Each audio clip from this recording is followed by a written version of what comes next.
pleased to welcome you to today's program, The Middle East at a Crossroads, with Professor Ahmed Abdrabou. So before we get started, let's recognize today's sponsors, the Richard Petritz Foundation and the Purple Mountain Group at Morgan Stanley. Also, our institutional members, the El Pomar Foundation, the University of Colorado, Colorado Springs, Pikes Peak State College, the Colorado Springs Chamber and EDC, SIVA Charter High School, and Fountain Valley School. So thank you to all of them. So I am pleased to welcome you and to introduce tonight's speaker, Professor Ahmed Abdrabou. Professor Abdrabou is a teaching associate at the Josef Korbel School of International Studies and the Center for Middle Eastern Studies Associate Director. That's at the University of Denver.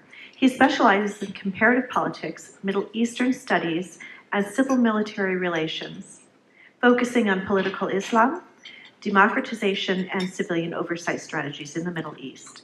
In addition to his academic contributions, Professor Abdrabou is involved in initiatives promoting communication and understanding between the global North and South.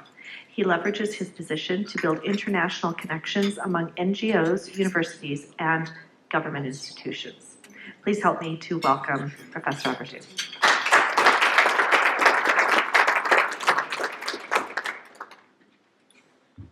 Thank you very much for having me. Thanks, Karen and Steve. I'm not sure if Steve is here. Antia, thanks a lot for having me. And thank you for everyone who made it to here today. I was in Denver. It was very sunny, but I learned from Karen this afternoon that it was like a storm here.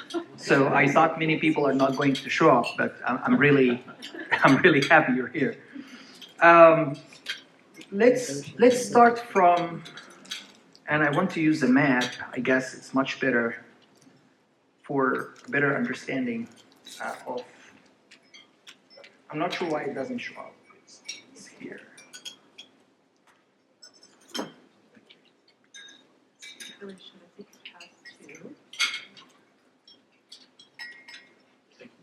Okay, perfect.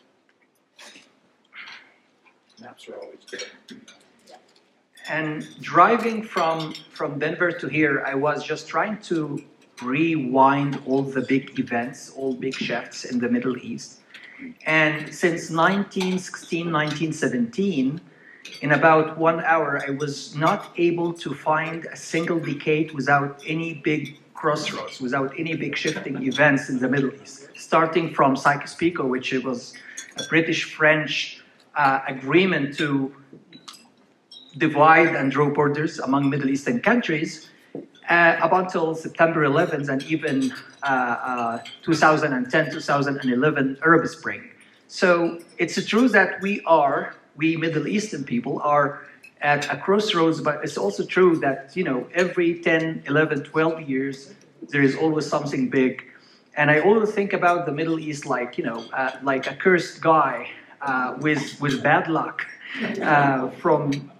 It's really very sad. And the first question I ask my students here, I've been teaching at the University of Denver for 10 years now, coming from Japan, not from Egypt, which is my home country. And I usually ask my students first day in class, teaching Middle Eastern studies, I ask them usually, what are the most important or the first immediate keywords that hit your mind whenever you hear the term Middle East? And I would say at least 50% of the keywords they offer are all kind of very, sad, gloomy concepts, which is, I'm not blaming them for, because definitely this is part of the Middle East. And so if we start by the current situation, it seems like over the last 15 months, I claim that the Middle East has witnessed a number of events at a very high speed that were incomparable to anything else, at least after the Purge of Israel in 1948. I don't really remember any single decade, even including September 11th and how it did impact the Middle East, but nothing really compared to what happened in the Middle East over the last 15 months, since October 2023. So my plan today is I'm going to cover 3 major topics, hopefully in less than 45 minutes. And Karen, kindly just signal to me when there is like 5-10 minutes left. So, and just to make sure we have enough time for Q&A. So my first topic is I'm going to walk you through how the Middle East looked like back on October 6, 2023, just on the eve of Hamas attacks on the southern district of Israel. And second topic is going to be much more of like touching upon the major shifts, developments over the last 15 months. And the last section, which is the most challenging, is the future. What awaits the Middle East? What's next for the Middle East? And hopefully, if I still have time, I'll speak a little bit about the American foreign policy in 2025, 2026, at least during, after President Trump was re-elected. So if we start by visiting the Middle East, and I hope that you can at least follow with me on the map. October 6, 2023, the eve of Hamas attacks, the Middle East was not stable. It was also going through so many storms, political storms, violence, civil wars, so it wasn't really stable. Of course, it's much more right now, but the situation back then was not really stable. Let's start from Iran, for example. In 2023, Iran was suffering a lot, economically speaking, but also they have had clashes with their younger generations, mainly women, who were kind of uprising, protesting the death of a lady by the name of Masha Amini, who was killed in like an underground metro station, allegedly because she was not wearing the headscarf, like she was not putting like a proper Islamic dress according to the Iranian code, which really triggered anger among Iranians. And it was really a wave of very brave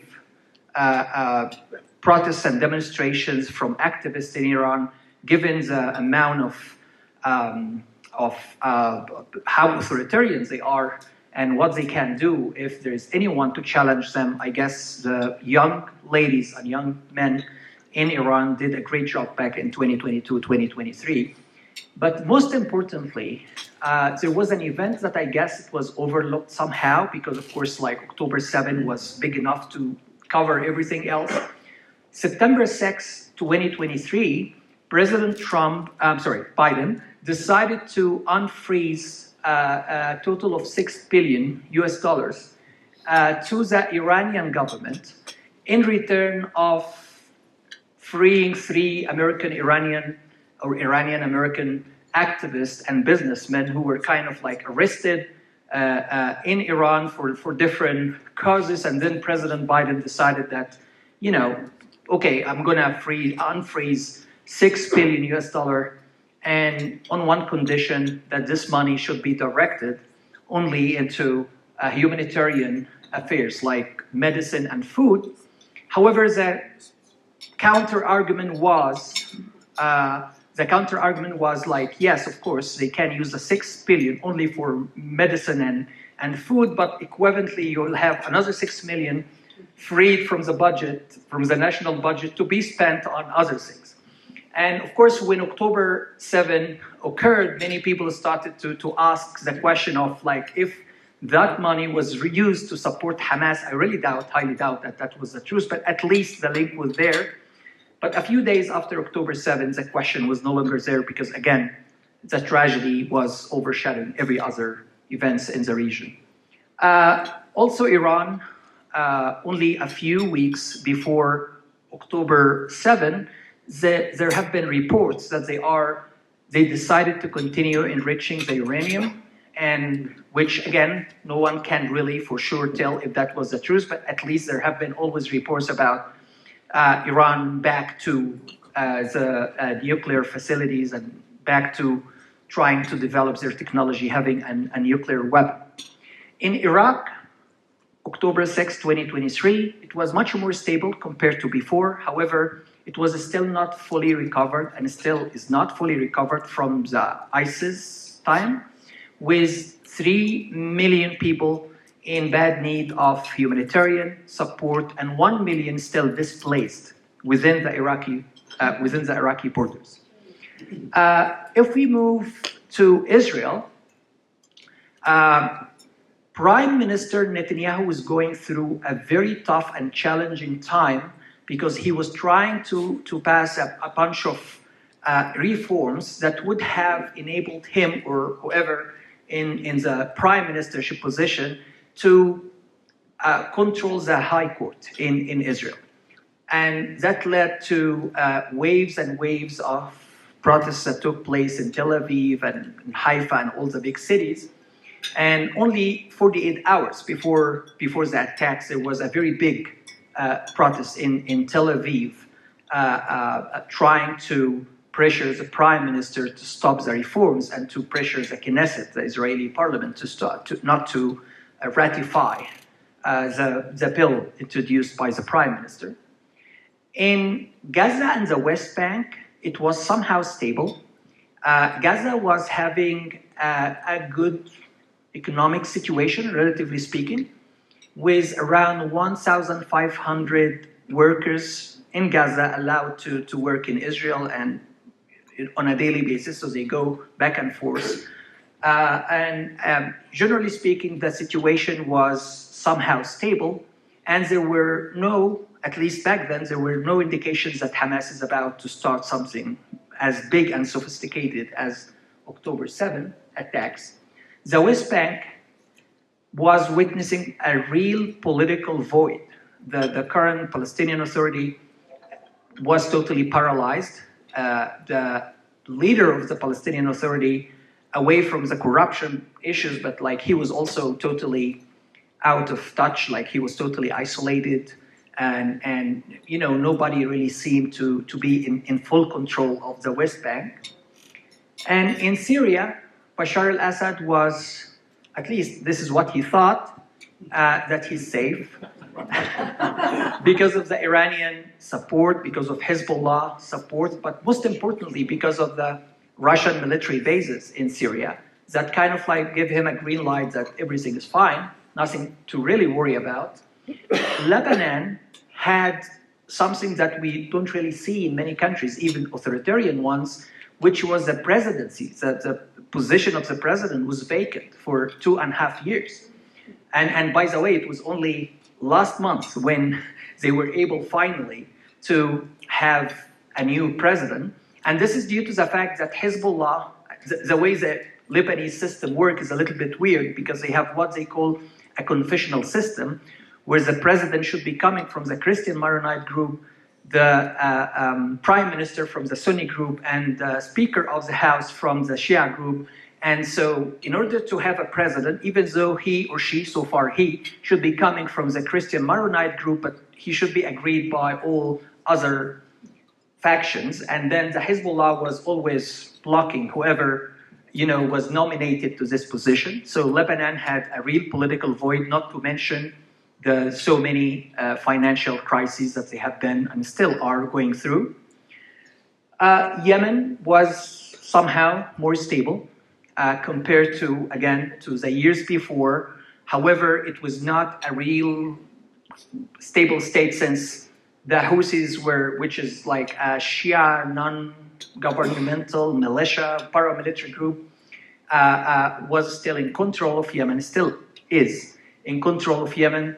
The economic situation was bad, was dire, but again, politically speaking, it was a little bit better compared to 2015, 2016, and up until 2023. And finally, Sudan, I'm sorry, I forgot it. Sudan was witnessing a civil war, and I would just call it a military war. Usually we have civil military wars, but this is a military war where the Sudanese armed forces fighting started in April, I guess, of 2023 to clash with another paramilitary group in Sudan called the Rapid Response Forces. And still, this is the situation up until now. A civil war that led to so many humanitarian disasters. And finally, the most important development before October 7, 2023 was the Abrahamic Accords. Hopefully, if you follow Middle Eastern politics, and maybe you've heard about what they call Abrahamic Accords, which is I would call it that way, President Trump in his first term doctrine in the Middle East. The idea looked like brilliant, however, it had a very big problem.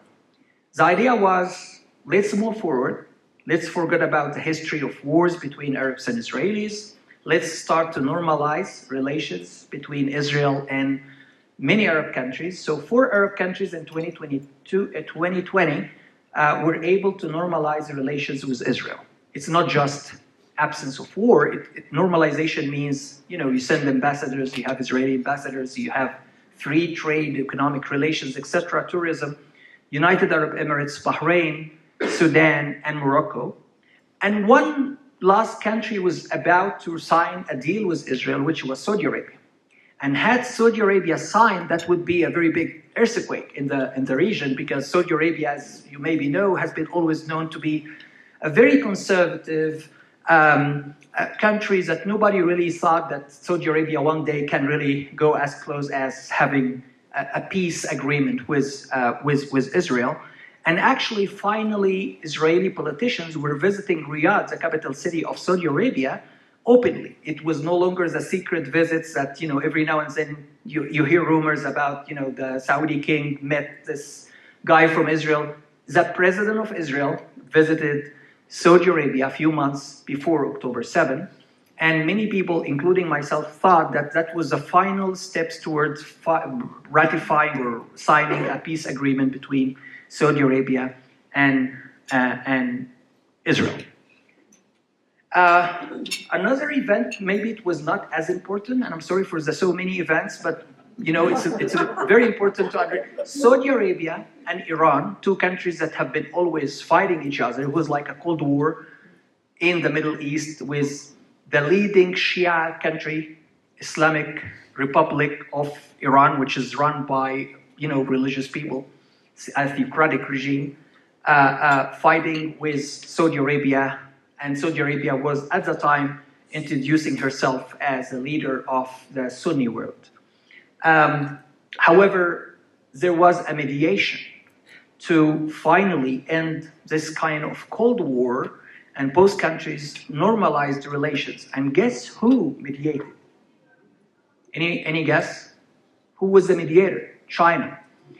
And that was, again, something very surprising, because China was always playing the financial economic games. They didn't really care much about political negotiations. And I lived in Japan for a long time, and Japan, like China somehow, the main concern is to have a stable Middle East so they can have good trade. And so it was never about mediating a peace, or whatever you want to call it, a reconciliation between 2 countries that have been always fighting, clashing with each other since the Islamic Revolution in Iran in 1979.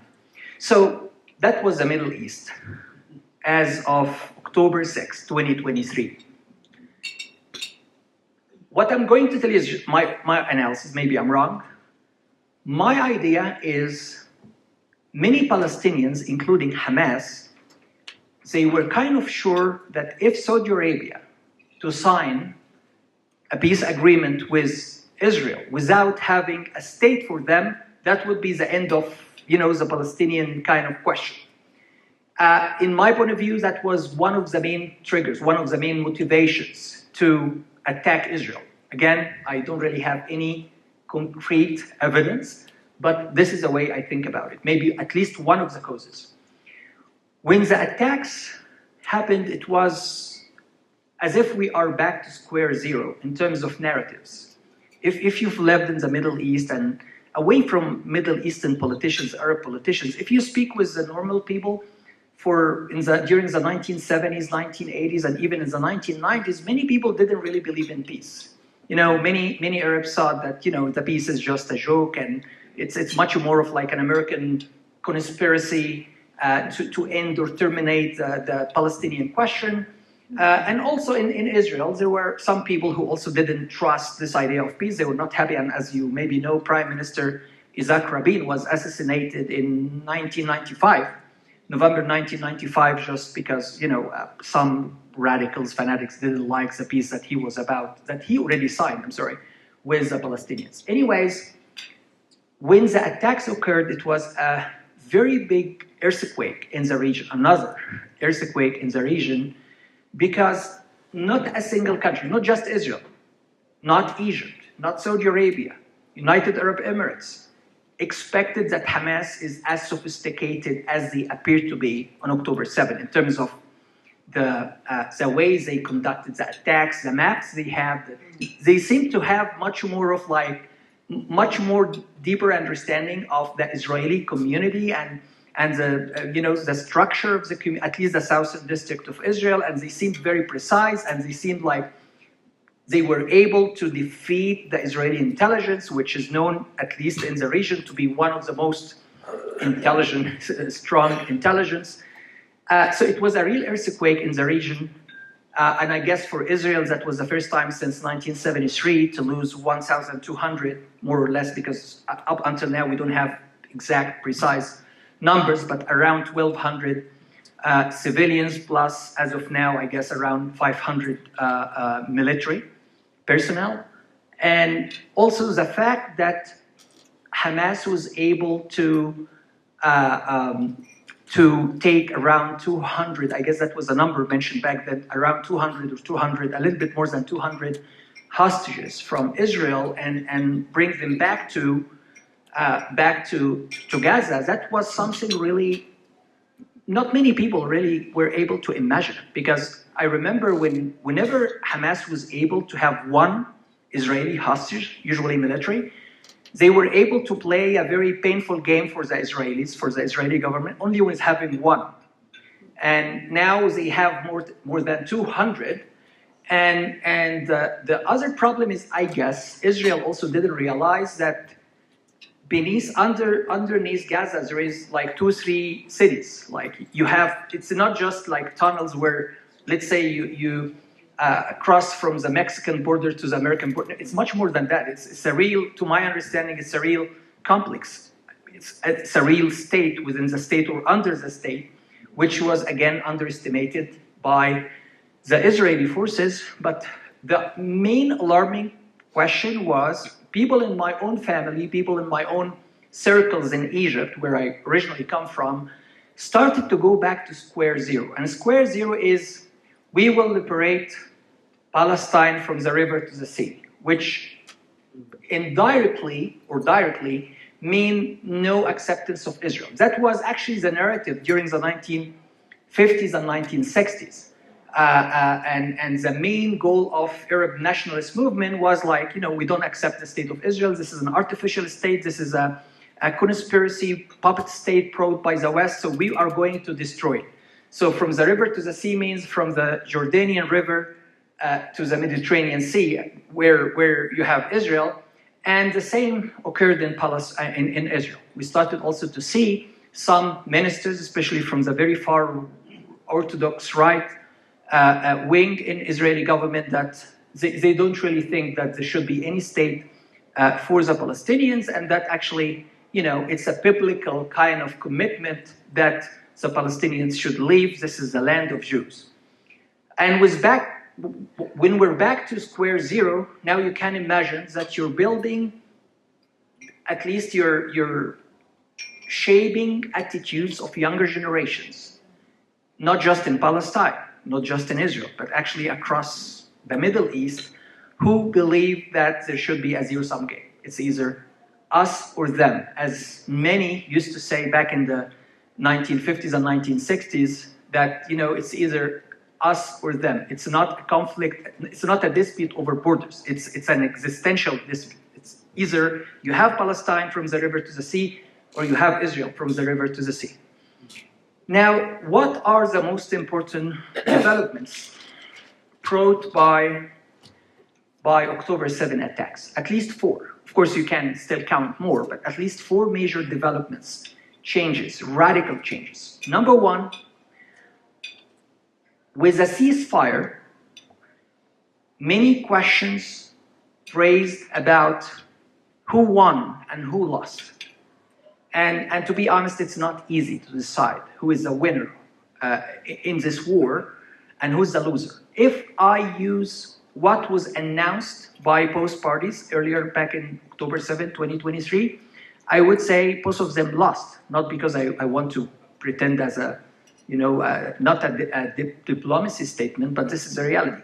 Hamas said that this is the beginning to liberate Palestine from the river to the sea. As you can see, they actually signed a ceasefire when Gaza itself is somehow occupied.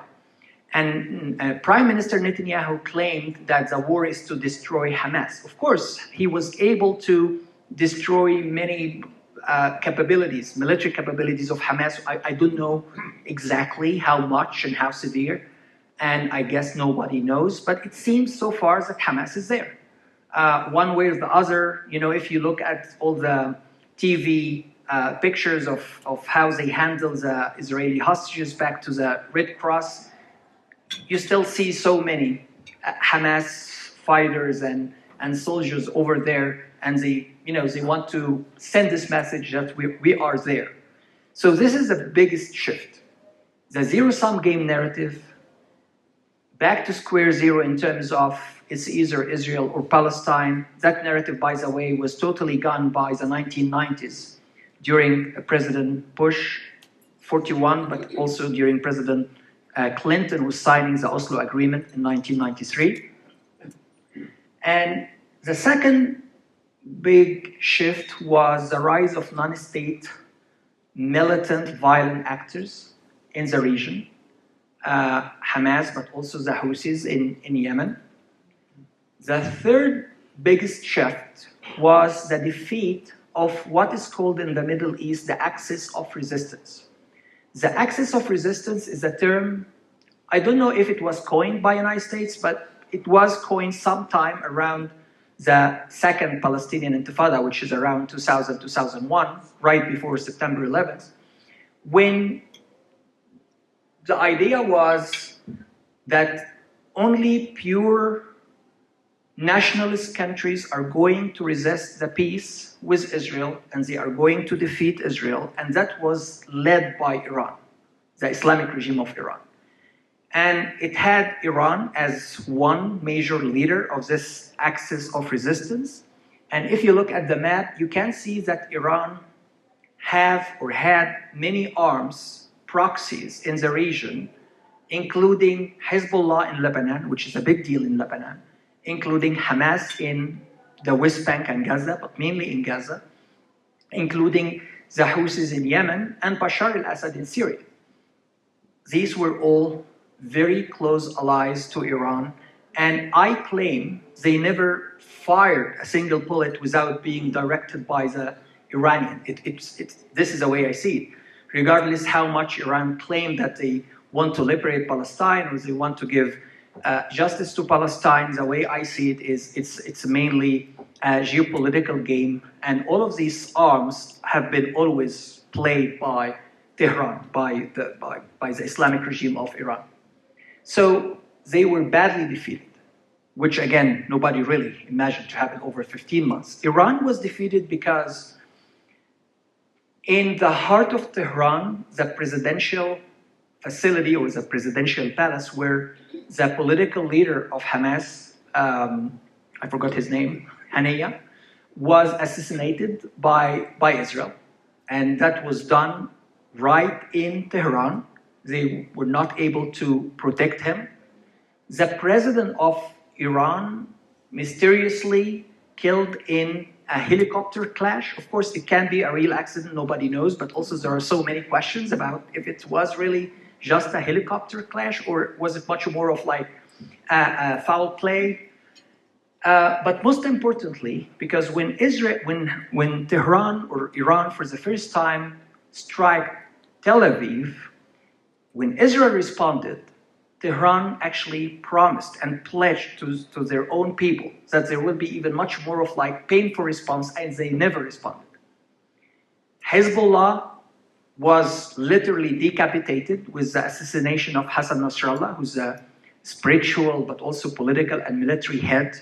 And it's not just about Hassan Nasrallah, who has been the most charismatic leader of Hezbollah, but it's also many of the operational leaders on the ground have been either killed or they had to flee Lebanon.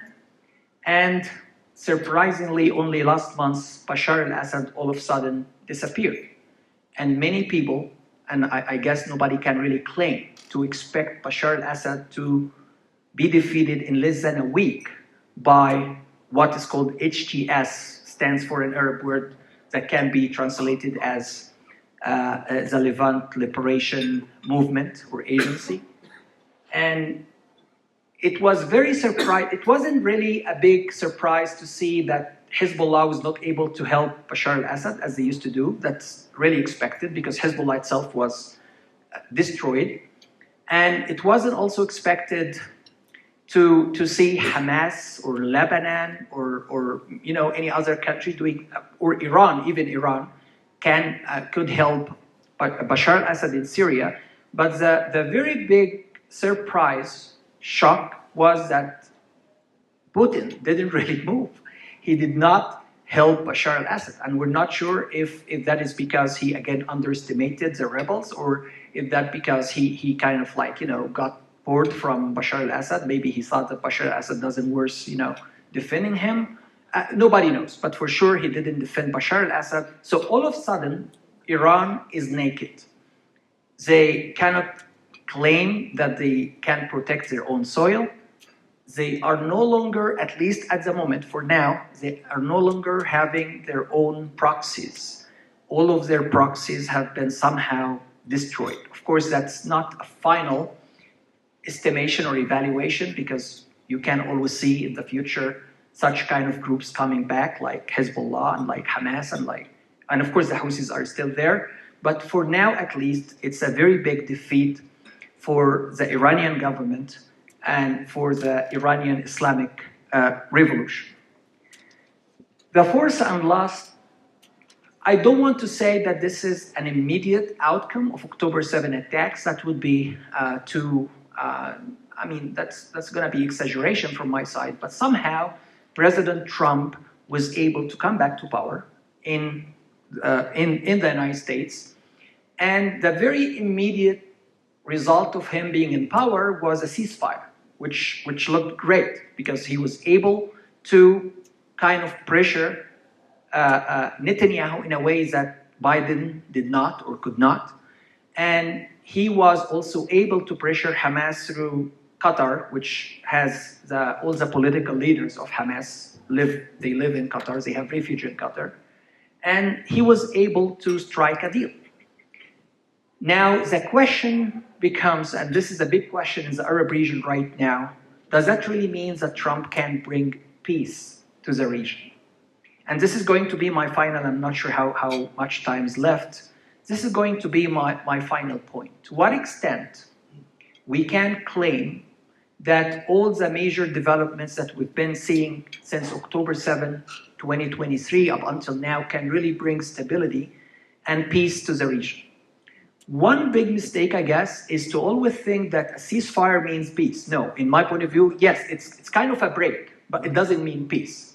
Because peace can only happen when you accept or you recognize the other side, and you are able to solve all the disputes with them.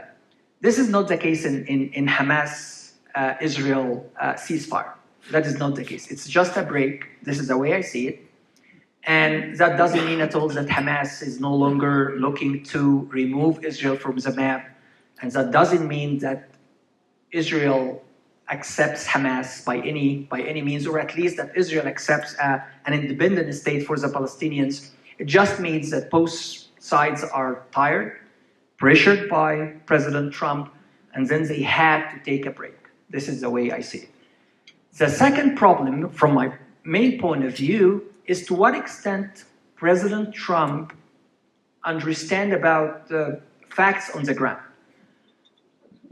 It's really complicated because if you look, first of all, if you look at all of his newly appointed advisors, or let's say the U.S. ambassador to the United Nations, or actually the nominated U.S.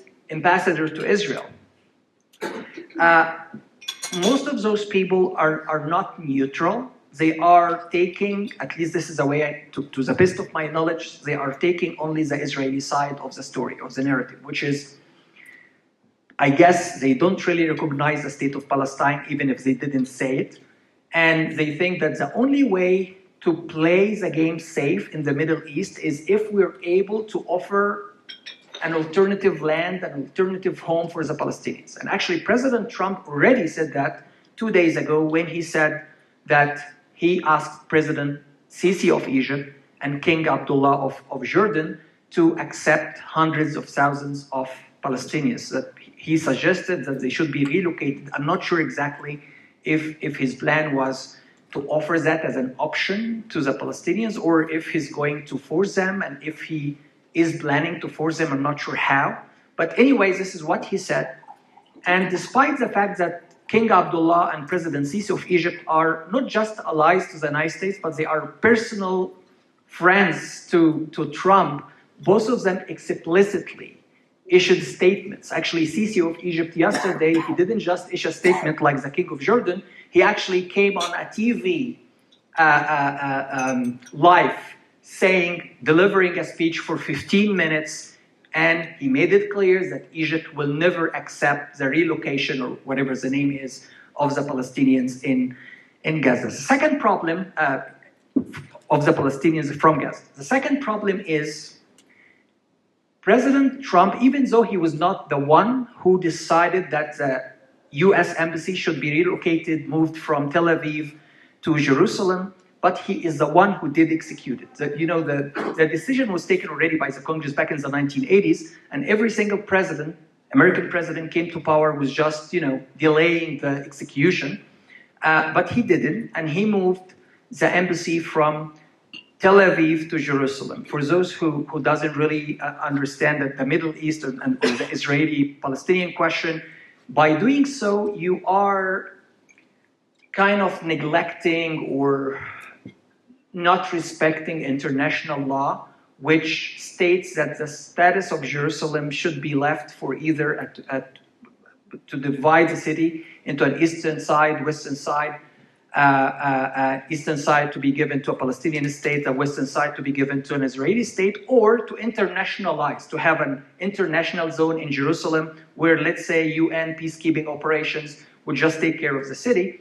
And all countries that recognize Israel, and there are so many of them from all over the world, they all have their embassies in Tel Aviv, which is I would say, the administrative capital of, the de facto administrative capital of Israel. So by doing so, the image of the United States, and this is my final point before we open the Q&A, the problem is everybody's talking about the rise of anti-Semitism in the Arab world, which is true, but there's also anti-Americanism. There are so many, and especially younger population, not just in Egypt. I mean, in Egypt, in Jordan, definitely in Palestine, in North Africa, so many people are really back, unfortunately, to the attitude of 1999, 2000. The idea is that we hate the Americans. Of course, many of them never made it to here, so they think that the United States is just one coherent thing, right? So they hate the Americans. They think that they are immoral. They think that they are biased to the Israeli side. And my biggest fear, personal fear, to be honest, is back in 1999, that was the very last few days for President Clinton in power, he was trying to force Israel and Palestine to go for a peace. And Yasser Arafat, the former president of Palestinian Authority, was in Camp David, and he was pressured. And they were about to sign a deal, but then the status of Jerusalem, just ended everything. So Arafat, and I guess, was it Ehud Olmert? I forgot who was the prime minister of Israel back then. Maybe not Netanyahu. Barak, thank you. Barak, yeah, you're right. And so they went back home without signing the deal. And now all Arab media started to reiterate how the United States was pushing Yasser Arafat to give up Jerusalem, which is, as you maybe know, it has a spiritual kind of weight for Muslims, Christians, and Jews, which finally led to, as we know, to September 11th. My biggest fear as of now, given that nobody really knows in the Middle East, or very few people know about how complicated is United States and how there are so many United States in terms of political attitudes, ideologies, etc. But there is this kind of feeling like United States is the real enemy. And there was a piece written in a daily Egyptian newspaper last week by a very big, well-known, at least among Arabs and Egyptians, who said that our real enemy is United States, not Israel. Why? Because he claimed that Israel without United States would have been easily defeated. Now the Americans are the ones who brought Israel to there, which is not true, the British did, but anyways, the narrative became that United States did. But anyways, so the problem is with consolidating such kind of narrative that United States is not biased, is not neutral, is biased, and that United States doesn't care about the Palestinians, and that President Trump wants to force the Palestinians out of their homeland. Last time that happened was disastrous, as you know, for the Middle East and for the United States and for Muslims and Americans, etc. So yeah, I will stop at here. There are a couple of more points, but hopefully I will bring them during the Q&A. So my final point is, yes, there is a break in the Middle East. Hopefully this break will last for a year or two. I hope more, I hope longer, but this is my anticipation, maybe 2025, maybe 2026. But the problem is there will be always explosions in the Middle East as long as these issues are not deeply and seriously met by either the United States or the Arab world or the Israeli leadership. Thank you very much.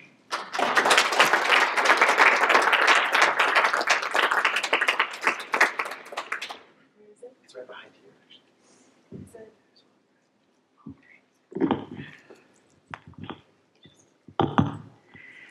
I will just, again, ask everybody to keep your questions very brief. And so if you will raise your hand when you want to ask a question, Aaron is going to run the microphone around. And please wait until you have the microphone so that everybody can hear your question. Thank you.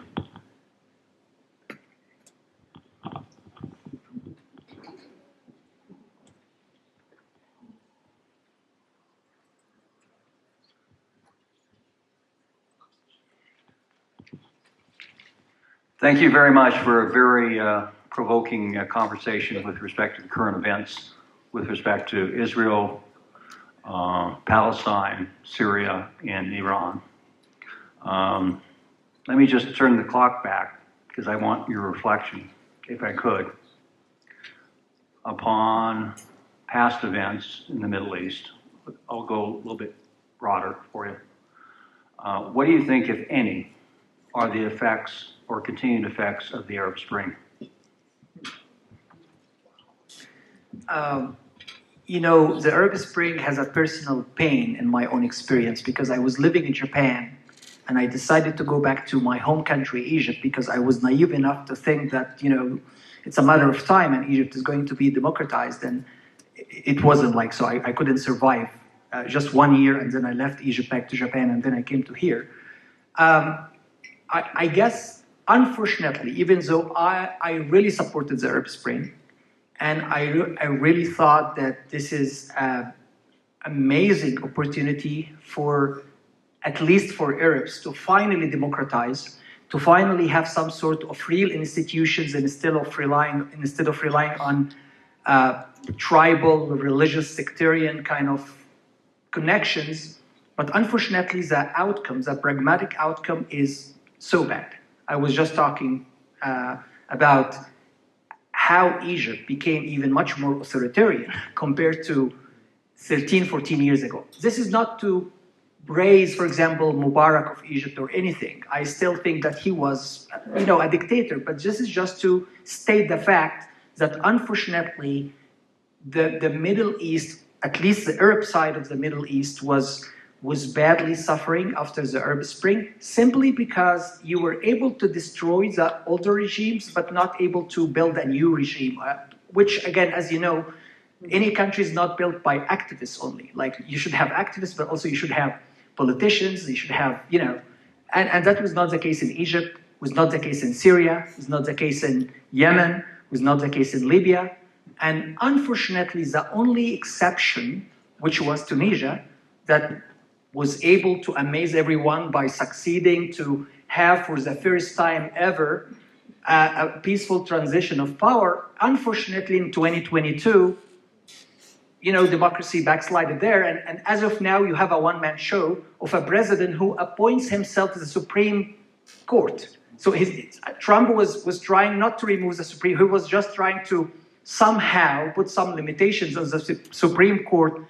The guy in Tunisia, the incumbent president of Tunisia, he gave himself exclusively the right to act as if he's a Supreme Court, to that extent.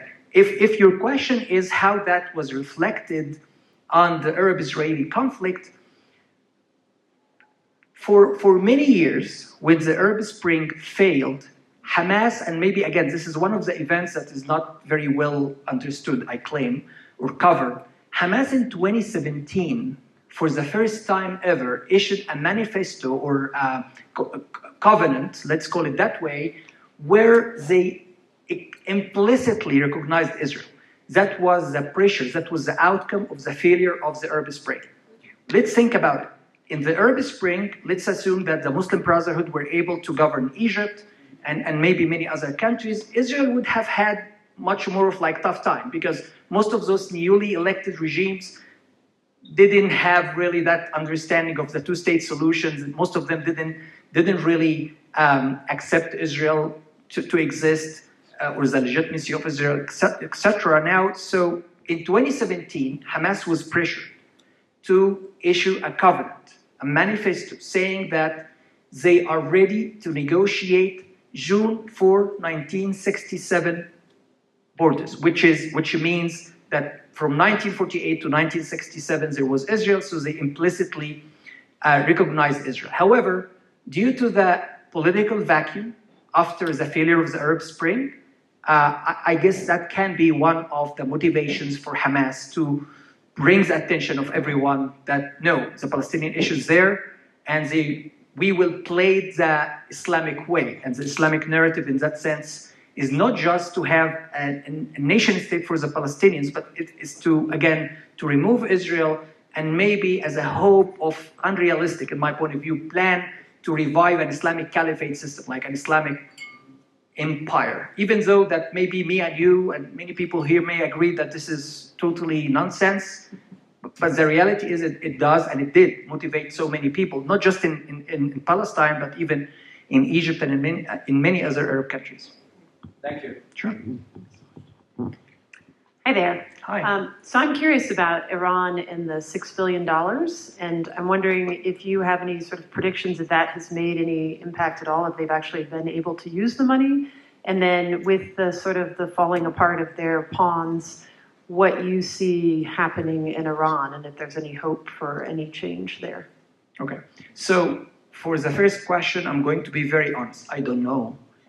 I'm sure it doesn't make sense. And again, this is not to say that I'm defending Biden or not. It's just nonsense to think that September 6th you give the Iranians the money, and actually it wasn't given all at once. The account was in South Korea, and there were kind of like installments. So to me, it's unfair to say that this is the main reason for why Hamas attacked Israel, because the $6 billion were used by Iran to support Hamas. Iran does and did support Hamas for sure, but I'm not sure if that was mainly what happened with the $6 billion. I don't know. I stopped following because there have been so many other. I should really go back and see what really happened to this money, and if it was finally paid fully to Iran or half of it, or I'm not sure. To be honest, I'm not sure. What I'm sure of is the 3 Iranian-American prisoners were freed, and they came to the States before October 7th. Second question about the hope in Iran. This is one of the most notorious authoritarian, bloody regimes in the Middle East. All Middle Eastern regimes, especially in the Arab side of the Middle East, have been always like that. You know, there is a zero-sum game with their people. There is no way they can accept peaceful transition of power. There are some exceptions like in Lebanon, but even in Lebanon, I don't like to describe it as a democracy because the system also is very sectarian. But in Iran is much more because they are governing in the name of Islam. And if you know how the religion is very deeply embraced in the Middle East, and it's true for Muslims and Christians and Jews, but like when it comes to, since the overwhelming majority are Muslims, the Islamic revolution of Iran inspired so many young people back then in the late 1970s, the early 1980s, just to have this Islamic caliphate system. The only difference is they didn't like Iran because the Iranian version of Islam is the Shia Islam, and their version of Islam is the Sunni Islam. But it was the very same dream, establishing Islamic Sharia law-oriented kind of system. And the hope is, number one, the supreme leader is sick, that's for sure. I'm not sure if he's literally dying, but he's, no longer functional. The question is, what would happen if it's officially declared that he's dead? I can imagine, of course, that they will delay the news for 2 or 3 days till they make sure that there is a successor. And what I know from some sources is there is already a successor. Some people even claim that his son is a successor. I'm not sure about that.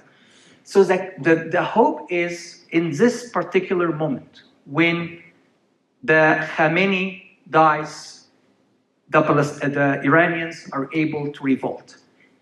They are ready. At least, I cannot claim everyone, but so many of the younger generations already hate the Ayatollah regime, including, which is very interesting to me, some religious people. It's not just the seculars of Iran who hate, they definitely hate them, but even the younger generation of, like, let's say, a normal average person who prays 5 times a day, but he's not really a fanatic of any religion, including Islam, they started to hate them because they started to see that it's very unfair, and they started to understand the game. And the game has nothing to do with Islam, has nothing to do with the religion, it's much more of a power. So this is my hope. Do I have hope about Iran? Yes. However, I learned from my own experience with Egypt not to have high hopes. but I still have hope that Iran one day can, Yeah, hello, and thank you very much for your talk.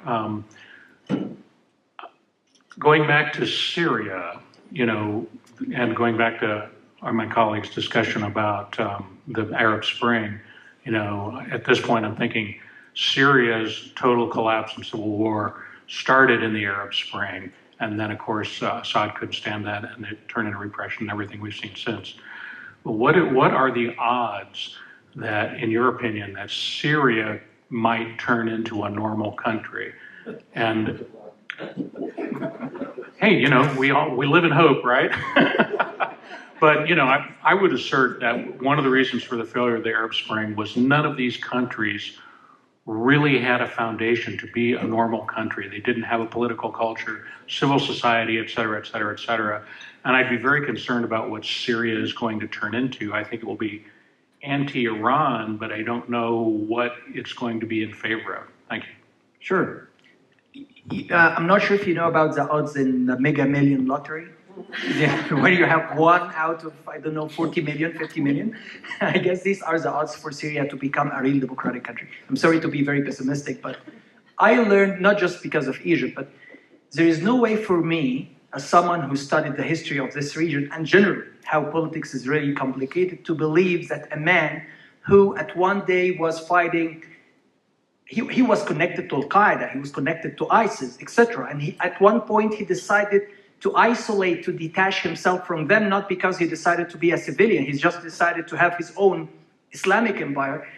I don't buy that overnight he became, this civilian was nice. I hope I'm wrong. I hope that, and even if, and this is what makes it even much more difficult, even if I believe that he personally changed for some reason, let's say, it was a turning point for him that he became the president or the leader, so he decided to act differently.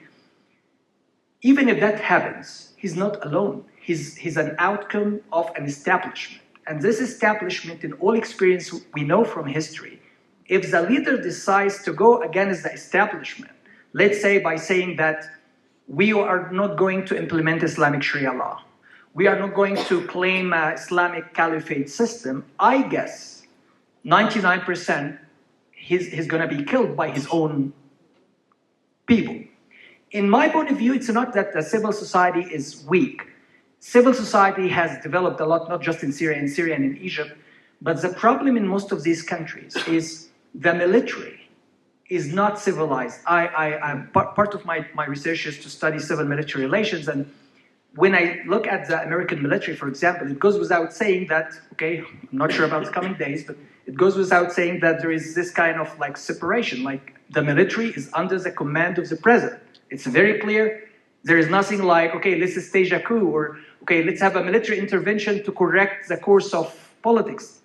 Unfortunately, most of Middle Eastern countries have this culture. So I agree with you that the political foundation in terms of culture doesn't exist, but I still see some hope having NGOs, younger, educated people who have the internet and who can really see around the world, like how people live, how people hand power over without any big dramas like revolutions or coup d'etats. But yes, I agree. The odds are, mega million odds for winning the jackpot. It's really tough to have it. Maybe someone will land it, but less likely. I grew up in East Africa, and the primary issue in Africa for many reasons is tribalism. And in the grand scheme of things, we're beginning to see that here, but regardless, we just finished a book in the Council Affairs book club called The Arabs. My favorite is Suleiman the Grim. But the way in which they told the history with everybody killing everybody, and then this group going with the Ottomans and that group killing the Ottomans, it just went on forever. Yes, but what I'm asking you is, has that tribalism really ended? Or is what we are seeing now between Syria, Egypt, Lebanon, and now there's new players, Kuwait and the others who have money, MBS, who thinks he's king of the world, and he's our Elon. He's your Elon Musk. And how does that tribalism affect the fact that nobody can come to a bloody agreement? How is that going to resolve itself? Thank you for your question. I think, no, tribalism is not over. It is still one of the main dynamics to consolidate political legitimacies of many of these regimes in the Middle East, including in Saudi Arabia and in many other countries. The problem is, even in countries where tribalism not very much present, there is a tribalism in terms of culture, which is also a very big obstacle towards democratization. And this is what I learned, by example, from the Egyptian experience. In Egypt, in general, maybe except the southern part of Egypt, which we call it Upper Egypt, where tribalism is present, but the rest of Egypt, it's not like Syria or Iraq or Saudi Arabia. If I mention my family name, nobody would recognize who I am, unlike Syria or Iraq or Saudi Arabia and other Arab Gulf countries. But there is a tribal culture in terms of people who stand together for whatever reason, because they share the same faith, and the same faith here doesn't mean Islam, but it means a very specific interpretation of Islam that they think this is the only right one and others are wrong. Even Arab nationalists, people who work for the judicial branch in Egypt, people who are working for the police and law enforcement, people who are working it's funny sometimes because even people who are working in some trade unions and syndicates, they all act as a tribe. So even if they are not if they don't have the bloodline, it's much more of like this cultural tribal system, the only way to defeat it is to institutionalize the nation.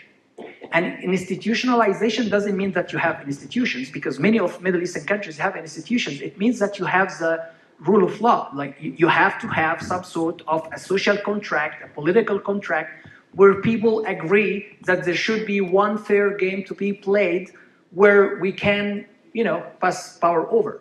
It happens when I can be appointed as a tenure line university professor at Cairo University without needing some sort of whatever the name is, nepotism or, it's unfortunately in that sense, no, the tribal culture is still there. And I agree that it's one of the main challenges to democratize. And by the way, sometimes my hope is not to democratize, it's even to have some sort of civic nature, which is different. So you can have a non-democratic system, but it's still with some sort of civility, like, where people can have some sort of room, where people can have some sort of space. But this is not the case in most of Arab countries. So it seems that it's not just democracy, it's even this idea of the civic nature of the state, which doesn't exist because of the tribal, cultural tribalism, but also because of the rule of the military, or militaries. Okay, I'm going to take a privilege of being the holder of the microphone at the moment. So But first I of guess all, there was also someone. there is. I just want to remind everybody our new edict is a really good question, has 5 words. We're going to give you 10. And the one question I have quickly is, to what do you attribute the fall of Assad in a course of 1 week when, there was a lengthy revolution that could not accomplish that?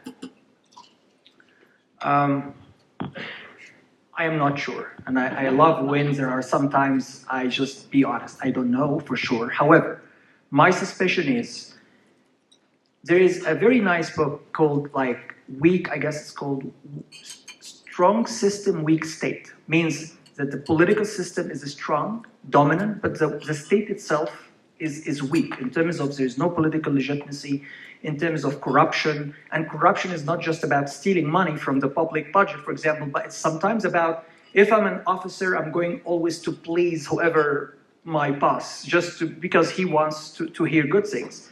In my point of view, this is part of what happened in Syria. Bashar al-Assad was 100% sure, due to maybe miscalculations, that he's safe because he knows. It's not because his people like him. It's not because, as he portrayed himself, one of the resistant axes of resistance to fight Israel. And he knew very well that he is in power because he's protected by the Russian military bases in Syria and Hezbollah, military or whatever you want to call paramilitary groups or militias in Syria. And I guess, like any other dictator, including during the Arab Spring, he got always reports like everything is fine, everything is okay, and he did not expect such attack to happen. And maybe he didn't know that his own regime his own forces are going to fall apart in 1 week. Now, the question that I really want to answer myself is, was that already known by Ahmed al-Shara, who is the current leader, by the HTS? Was it Turkey who kind of supported them? This is, I'm not sure. I don't want to speculate. So my answer to the Bashar side is, I guess he definitely has miscalculation. It's like when Saddam Hussein invaded Kuwait back in 1990, thinking that the Soviet Union would step in should the United States retaliate, and then he discovered that the Soviet Union is collapsing. He didn't realize that the Soviet Union was almost over. It's something similar. He relied much on the Russians to defend him. And what I know is even the Israelis, the Egyptians, the Saudis, they really thought so. They really thought that Putin would just step in and help him, which was not the case. Is that because Putin was exhausted from the Russian-Ukraine war? Again, is that because Putin didn't see any real value supporting Bashar al-Assad? I'm not sure. The best he did is he gave him a safe exit, and yeah.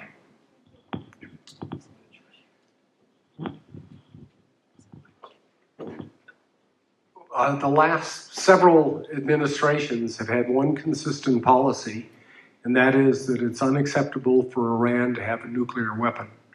And obviously the Israelis worded even stronger. So we've drawn this red line in the sand. In the past, we've had presidents that have ignored red lines. I'm not sure the current president would ignore a red line. So what's going to happen? Okay. I'm not sure if anyone can answer this question, except if you ask it directly to President Trump. What we know for sure, and this is not just because this is what is known about him, but what we know for sure from from his first term in power is he's very unpredictable. And sometimes it's not just about predicting his own. I guess if you ask him personally what he really thinks about this, he doesn't have a concrete plan. I was watching his conference today, commenting on the disaster in DC, and that's exactly, literally, a Middle Eastern leader blaming this and that and doesn't want to take responsibility. And he started by saying this is a moment to unify us, and I guess someone wrote that down for him. But then in the very same speech, he started to fire against everyone. And in my point of view, it's not just the Republican-Democratic division. Even if I compare him to many other former Republican presidents, he's totally different. He's different from Bush 43, he's different from Bush 41, he's different from Reagan for sure, he's different from... So, again, I don't think that he has a concrete plan. This is the exact same thing I think about Israel-Palestine. I don't think that we can, for example, leak some documents. He has to understand what's next for Israel-Palestine. I guess he's somehow transactional, and he relies on his common sense. And this is a word, the keywords that he used today in the conference. I'm not sure if you did watch this conference 5-6 times. He said common sense. And many journalists challenged him about why did or does he blame the, I guess he said the controllers, and he said common sense. And so he will rely maybe on his common sense when it comes to Iran. And he's unexpected sometimes. He shook hand twice with North Korean leader. I guess nobody really expected that to happen. So, yeah.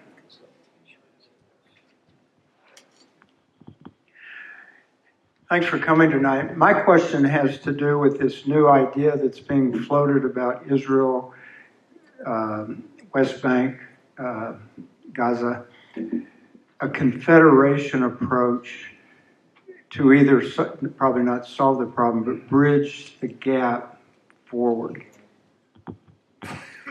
Thank you. This is a kind of debate I always have with the director of the center, Professor Micheline Shai, who's not here today. We have always this debate. She's a big fan of the Confederate kind of solution, and maybe she's right. And by the way, I'm happy with whatever makes both sides happy. So if it's a one-state solution, that's fine. If it's a two-state solution, but I guess from what we've seen already over the last 15 months, there is no way you can have a confederate. I'm not sure if you know the technical difference between a federation and a confederation. Confederation is, it's not exactly a federation, but it's much more of like the Confederates would have some sort of much more autonomy in terms of governance themselves. However, the defense, national security will be given to one kind of unit or institution. I don't see how possible for that to happen in Israel-Palestine. The argument of the Confederation is built on an assumption that I also disagree with, which says that if you make Palestinians happy in terms of daily life, like let's say they have jobs, they have normal life, we're able to recover, all the destructed Gaza, and they just have stable life like all of us have. Hopefully that will bring peace. In my point of view, knowing the Palestinians, I don't think that this is exactly how they think, especially after what happened. There is a very big problem we study in political science. When we study post-conflicts, there is a very big challenge called the collective memory. And the collective memory is even if everyone is happy now, like, okay, the Palestinians are happy, the war is over, the Israelis are happy that finally they can get their loved ones back, and hopefully they will have no longer sirens. And the problem is the collective memory of the Palestinians after what happened is disastrous, because the way they think, I guess, having 45,000, majority of them are civilians, died. their children and relatives, that they would always have Israel as an evil in their mind. And they would never allow a confederation this is what I'm trying to explain. The problem is we're not even back to the two-state solution or one-state solution. We're back to the zero-sum game, 1960s, 1950s, 1960s narrative, which is, right-wing politicians in Israel want to kick the Palestinians out to have it a pure Jewish state, and Arabs, many of them, have the very same idea. Let's liberate Palestine from the river to the sea. There is no way to accept those quote-unquote evil people. This narrative makes the confederation, the one-state solution, and unfortunately even the two-state solution, which is I'm a big fan of, somehow not realistic for the coming, 5, 6, 10 years, I don't know. I'm sure that there are generations born in Palestine and in the Arab world who will have always this memory of Israel, and you need 30, 40 more years. I was born in 1980. That was when Egypt, I was born exactly 6 months after Egypt signed a peace agreement with Israel. I grew up knowing about history, and of course, I was somehow a victim of course, all the media kind of anti-Semitic images about the Jews and how secretive they are, and all the anti-Semitic cliches. However, I realized at one point that I don't hate them. I mean, we have peace. I don't have anyone in my immediate family killed by an Israeli soldier, and vice versa. This is not the case now in Gaza. This is not the case now in the West Bank, where each family has one or two lost their lives in this war. And in Israel, you have the same. Maybe the scale is different, but still, you have the same. You have many people killed in captivity. You have many people lost their fingers or, parts of their body in the captivity. And even those who came back, I'm sure they have a trauma that they need months, if not years, to treat. So unfortunately, with a collective memory left after big conflicts, bloody conflicts like that, I don't see a possible solution, regardless if it's a confederate two-state or one-state solution coming soon. We have time for 2 more questions, and I have them both.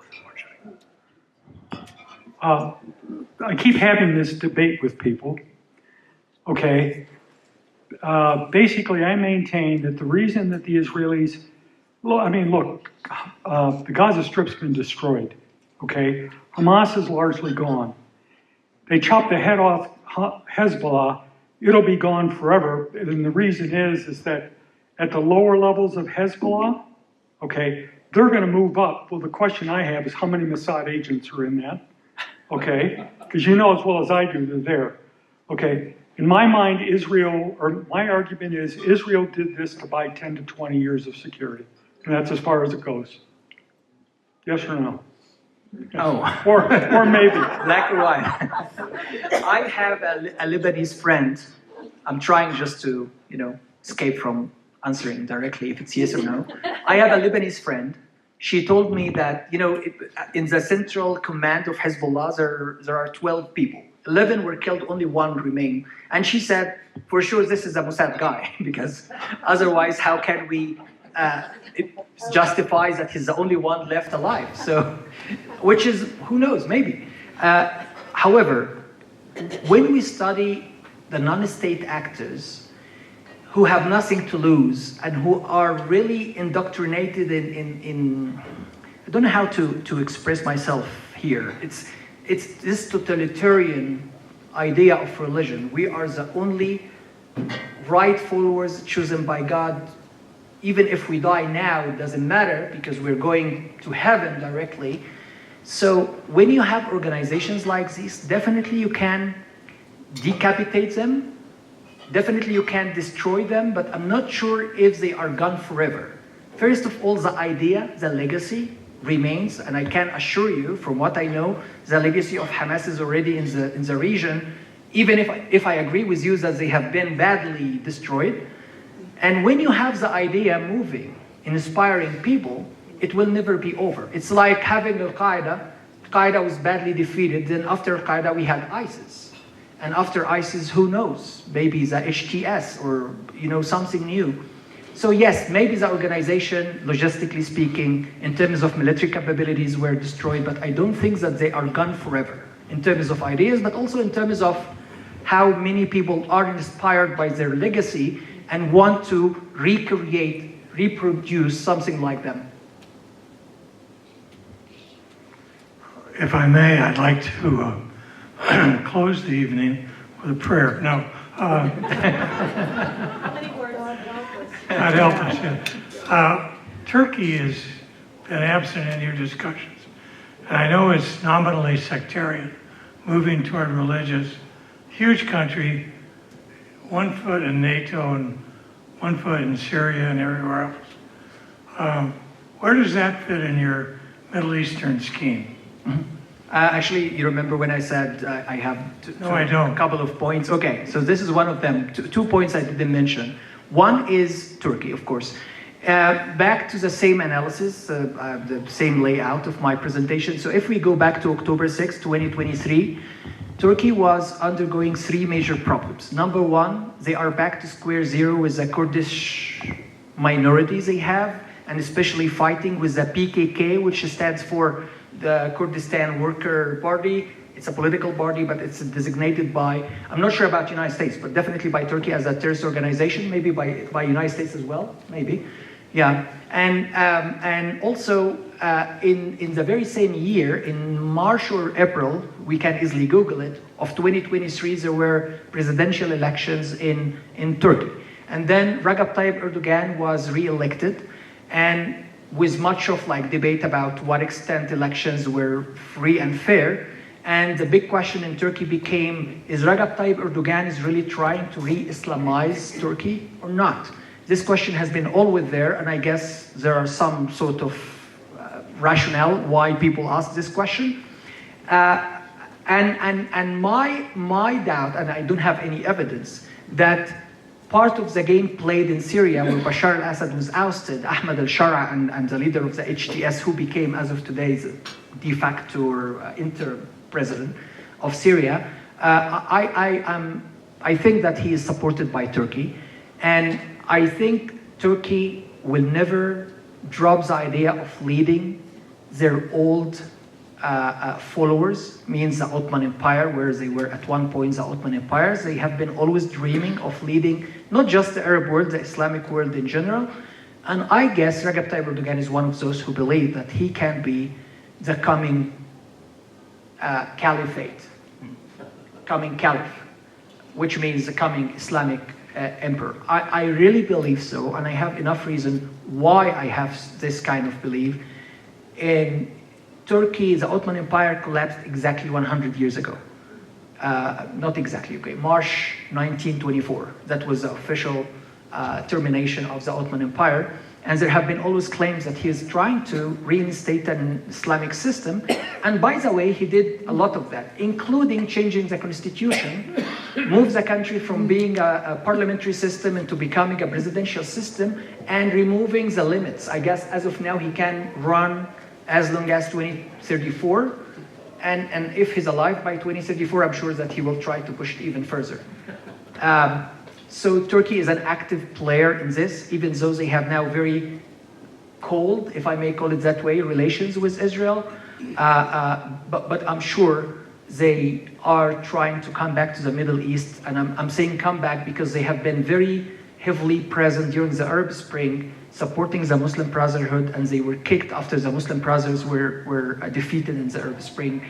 My idea is they want to come back, and they want as much as they can to get new alliances in the region, including, of course, the immediate friend in Syria right now. I'm not sure if this is, and by the way, we can talk after the official thing. Yeah, I'm still available. Okay. Thank you. Help me to thank our guest today. I